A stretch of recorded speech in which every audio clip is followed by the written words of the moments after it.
अऊज़ु बिल्लाहि मिनश्शैतानिर्रजीम बिस्मिल्लाहिर्रहमानिर्रहीम। तमाम सामीन और नाजरीन से गुजारिश है कि मेरी तमाम पिछली वीडियो को ज़रूर देखें और सुनें, क्योंकि हालात और वाक़यात की तरतीब इस वीडियो सीरीज़ के लिए बहुत ज़रूरी और अहम है। जैसा कि मैं अपनी पिछली वीडियो में जिक्र कर चुका हूँ कि इस वीडियो में सूरह बकरा की आयत 245 था 251 का बयान होगा। इस वीडियो की तवालत की वजह से मैं यहाँ कुरान मजीद की अरबी इबारत का हवाला देने के बजाय उर्दू तर्जुमे को बयान करूँगा। उम्मीद है कि अल्लाह ताला मेरी इस कोशिश को कबूल करके इस फ़कीर नाचीज़ को माफ़ फरमाएंगे। जो ख़वातीन और हज़रात अरबी इबारत का मुताला करना चाहें वो मुसहफ़ की तरफ तवज्जो कर सकते हैं।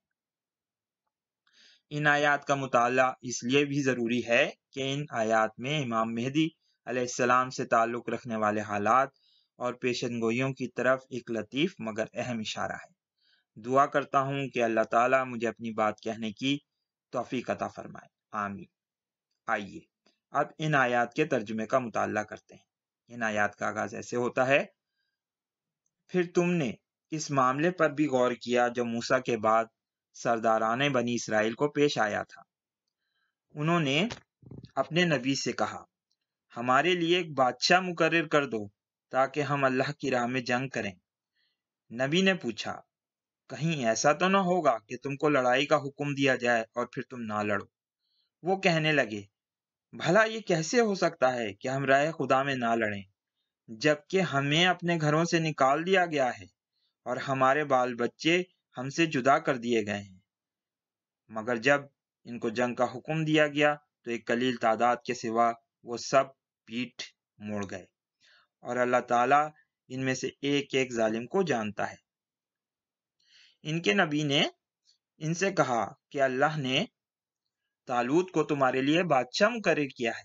ये सुनकर वो बोले, हम पर बादशाह बनने का वो हकदार कैसे हो गया? इसके मुकाबले में बादशाही के हम ज्यादा मुतमन्नी हैं और मुस्तहिक हैं।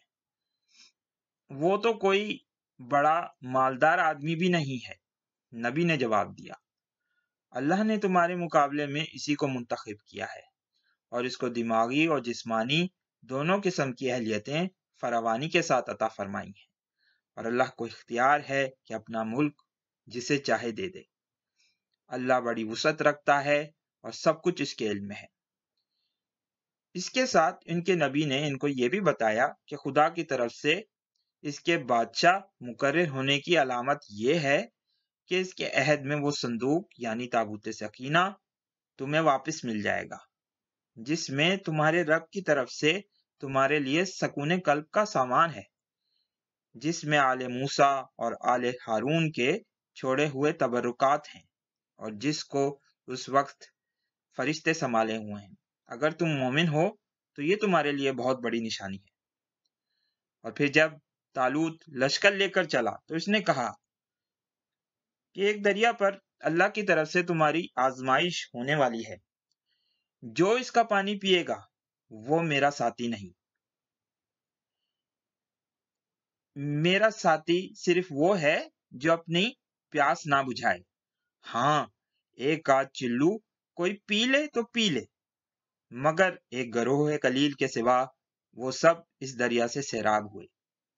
फिर जब तालूत और उसके साथी मुसलमान दरिया पार करके आगे बढ़े तो उन्होंने तालूत से कह दिया, आज हमें जालूत और उसके लश्करों का मुकाबला करने की ताकत नहीं है। लेकिन जो लोग ये समझते थे कि उन्हें एक दिन अल्लाह से मिलना है, उन्होंने कहा कि बारहा ऐसा हुआ है कि एक कलील गिरोह अल्लाह के इज़्न से एक बड़े गिरोह पर गालिब आया है। तो उन्होंने दुआ की, ए हमारे रब, हम पर सब्र का फैजान कर, हमारे कदम जमा दे और इस काफिर गिरोह पर हमें फतह नसीब कर। आखिरकार अल्लाह के इज़्न से उन्होंने काफिरों को मार भगाया और दाऊद ने जालूत को कत्ल कर दिया, और अल्लाह ताला ने उसे सल्तनत और हिकमत से नवाजा और जिन जिन चीजों का चाहा इसको इल्म दिया। अगर इस तरह अल्लाह ताला इंसानों के एक गिरोह को दूसरे गिरोह के जरिए से ना हटाता तो जमीन का निजाम बिगड़ जाता। لیکن دنیا کے لوگوں پر اللہ کا بڑا فضل ہے، یعنی کہ وہ اس طرح دفاع فساد کا انتظام کرتا رہتا ہے۔ اب آئیے ان آیات کا جائزہ لیتے ہیں۔ ان آیات میں ان حالات کا ذکر ہے جو بنی اسرائیل کو ان کی دوسری خلافت کے قیام سے قبل پیش آئے۔ حضرت موسیٰ علیہ السلام کے بعد جو ریاست یوشع بن نون نے جہاد کے ذریعے سے قائم کی تھی، اس کا کچھ صدیوں کے بعد خاتمہ ہو گیا، اور بنی عمالقہ جو فلسطین کے باشندے تھے انہوں نے بنی اسرائیل کو ان کے ملک سے بے دخل کر دیا، جیسا کہ ان آیات میں بیان بھی ہوا ہے۔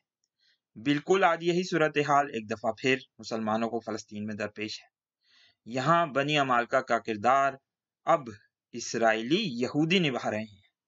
خیر، ہم اپنی توجہ بنی اسرائیل پر پھر مرکوز کرتے ہیں۔ بنی اسرائیل کے زیادہ تر بادشاہ حضرت یعقوب کے بیٹے یہودا کی اولاد میں سے ہوئے تھے، اسی لیے جب حضرت سموئیل علیہ السلام، بعض جگہ ان کو شمویل بھی کہا جاتا ہے، کا ظہور ہوا اور ان سے بنی اسرائیل نے یہ خواہش کی کہ ایک بادشاہ مقرر کر دیں، اور جب حضرت طالوت کا نام آیا تو تمام بنی اسرائیل کے سرداران کے لیے یہ بات ہضم کرنا مشکل ہو گئی کہ طالوت کو سردار کیسے مقرر کر دیا، وہ تو حضرت یعقوب کے لڑکے بنیامین کی اولاد میں سے ہیں، جبکہ ان کے بادشاہ کو تو یہودا کی اولاد میں سے ہونا چاہیے تھا۔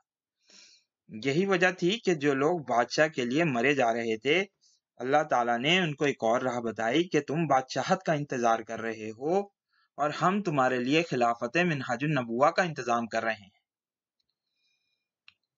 اور تنزن اس بات کا ذکر بھی ان آیات میں ہے کہ اگر بادشاہی چاہتے ہو تو دیکھو طالوت کو، یہ شخص بنی اسرائیل میں سب سے لمبا چوڑا، طاقتور اور خوبصورت ہے، اور عقل و دانائی میں بھی اس کا کوئی ثانی نہیں۔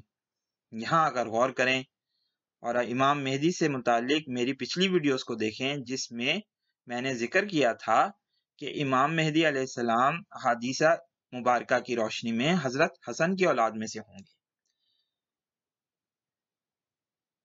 تو یہ بات کہنے میں ہم حق بجانب ہوں گے کہ اگر امام مہدی علیہ السلام کا ظہور ہو اور جو حضرات یہ توقع کرتے ہیں کہ وہ حضرت حسین رضی اللہ تعالیٰ عنہ کی اولاد میں سے ہوں گے، تو ان حضرات کے دل پر کیا بیتے گی۔ مجھے یقین کامل ہے کہ وہ نہ صرف ان کی مہدویت کا کھلم کھلا انکار کر دیں گے بلکہ ان سے مقابلے کے لیے تیار بھی ہو جائیں گے، کیونکہ ان کے نزدیک تو ان کو حضرت حسین رضی اللہ تعالیٰ عنہ کی اولاد میں سے ہونا چاہیے تھا، کیونکہ ان کے تمام بڑے آئمہ بھی حضرت حسین رضی اللہ تعالیٰ عنہ کی اولاد میں سے تھے، جیسا کہ بنی اسرائیل کے تمام بادشاہ یہودا کی اولاد میں سے تھے۔ تو یہ سملیرٹیز اس حقیر فقیر بندہ ناچیز کو اس واقعے میں نظر آئی ہیں۔ اب آئیے دوسرے معاملات کی طرف۔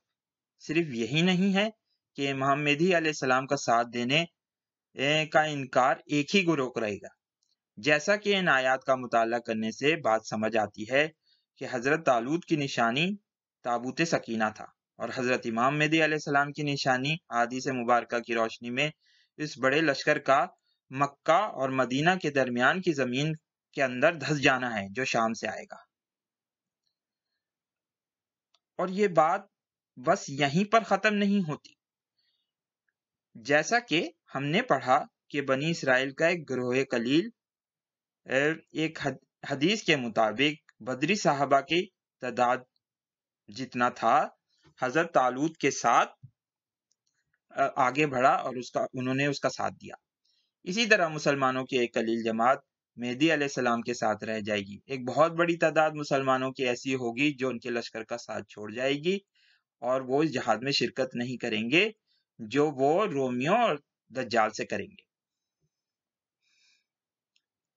لیکن انشاءاللہ اللہ تعالیٰ اسی جماعت کو فتح و نصرت عطا فرمائیں گے، اور پھر حضرت عیسیٰ کے نزول کے بعد اس مکار، دھوکے باز، ظالم، جابر نظام یعنی نیو ورلڈ آرڈر کا خاتمہ ہو جائے گا، جو اس وقت پوری دنیا کو اپنی لپیٹ میں لے چکا ہے۔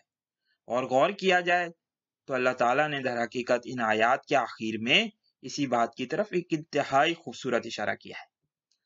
अब आइए इस इंतहाई खूबसूरत, जामे, दिलकश, जान से प्यारी और मुस्तनद तरीन हदीस का मुताला करते हैं, जो हदीस की मुस्तनद तरीन किताब बुखारी शरीफ में नकल होती है। बुखारी शरीफ जिल्द नंबर 4, किताबुल अंबिया, सफ़ा नंबर 720, हदीस नंबर 3449।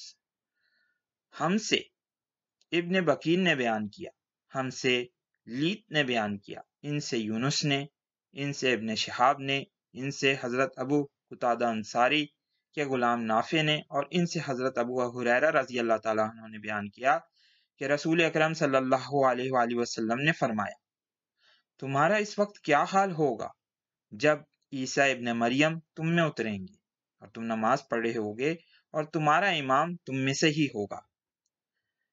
हदीस और कुरान मजीद की आयत जो सूरह बकरा में आई हैं पर गौर करें तो ये हकीकत मुनकशिफ हो जाएगी कि जिस तरह तालूत बनी इसराइल के एक आम से आदमी थे, इसी तरह मेहदी अलैहिस्सलाम भी मुसलमानों के एक आम से आदमी ही होंगे।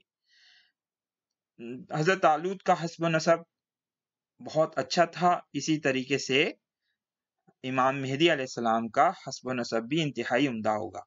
गो कि ये दोनों अशखास किसी अमीर या बादशाही खानदान से ताल्लुक नहीं रखते होंगे।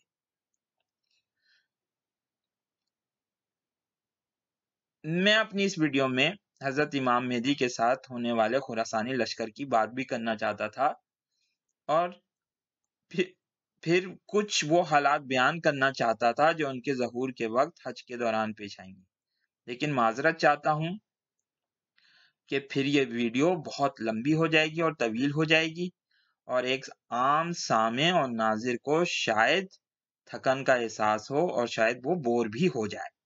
इसलिए इंशाअल्लाह ताला अगली बातें अगली वीडियो में। इस वीडियो को लाइक करें, शेयर करें, दोस्तों के साथ डिस्कस करें। बहुत बहुत शुक्रिया। अल्लाह हाफिज। अस्सलामु अलैकुम।